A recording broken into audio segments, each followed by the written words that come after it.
It all happened around the 60s and 70s. Uncle Sam, wanting to stop the spreading communism in Asian countries, went on a war with this small country, perhaps, considering its smaller size, lesser technological advancement and far lesser experience in war. However, winning it against the Americans is a pride the Viets carry till date. A sample of the underground tunnels, recreated, was breathtaking, both literally and figuratively.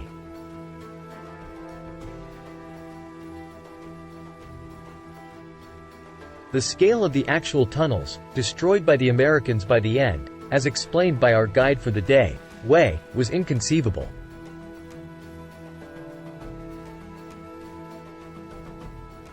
With Hui's emotional walkthrough of events such as the guerrilla warfare, the Houdini act of killing and disappearing back to the tunnels, the perilous traps around the forests were certainly inspiring awe.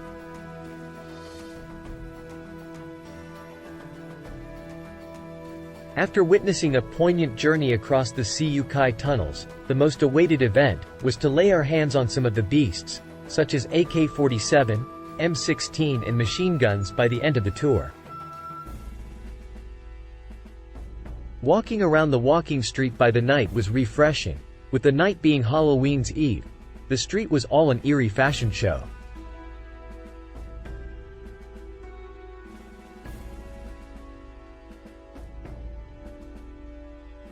The following day was relatively relaxing, boating through the Mekong Delta, maneuvering the narrow canals, wearing the traditional conical hats. Watching few intrepid co-tourists tasting snake wine while waiting to board the boat was already inebriating. While Ho Chi Minh City was all about history and culture, our next stop at Da Nang was lot entertaining. Our first stop here was to trek the Marble Mountain and its many naturally formed beautiful caves. Home to several Buddhist and Hindu grottos, these formations were enchanting. The tiresome climb by the end of the day was rewarding with views to rejuvenate. A foot massage by the corner of the night market was to immerse in hedonism, with a view of the dragon, spewing water and fire during weekends, that balustrades the famous Dragon Bridge. Traveling for about an hour to Ba Na Hills in the cable car to witness the famous and alluring Golden Bridge, with its spectacular weather, otherworldly landscapes and the mini-European establishment, amidst the amusement park was like entering a wonderland.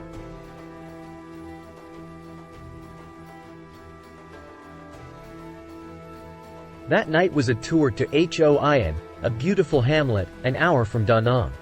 This place carried the true Vietnam vibes with canals negotiating the city, bejeweled with floating lanterns besides the well-lit boats. The colorful hanging lanterns were the trademark for this ancient town, with shops and music filling the air with high-spirited merriment. The beauty of this place was overflowing, and we were in no mood to step back to our hotel that night. The country was getting all the more beguiling as we moved north, and taking a cruise to Halong Bay was an experience equal to none.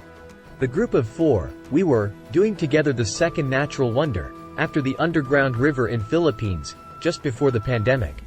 Cruising through the bay, every view was like a three-dimensional wallpaper, with towering islands in amusing shapes, topped by rainforests, with hiking trails and natural caves, fixated on emerald waters.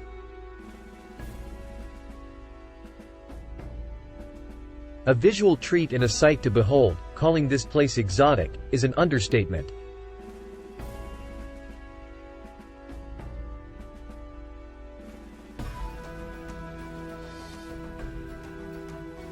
Driving back to Hanoi after witnessing the best of nature, it was again time for some city life with some cultural shows and buzzing nightlife.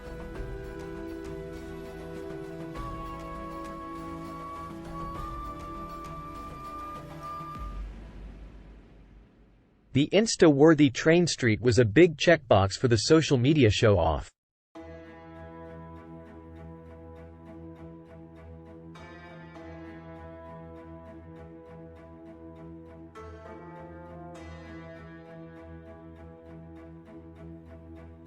On contrast, the next day to Ninh Binh, a quaint city, was an overdose of nature. Boating in the Trang An grottos and witnessing a wow every time you paddled a boat out of a cave was bliss.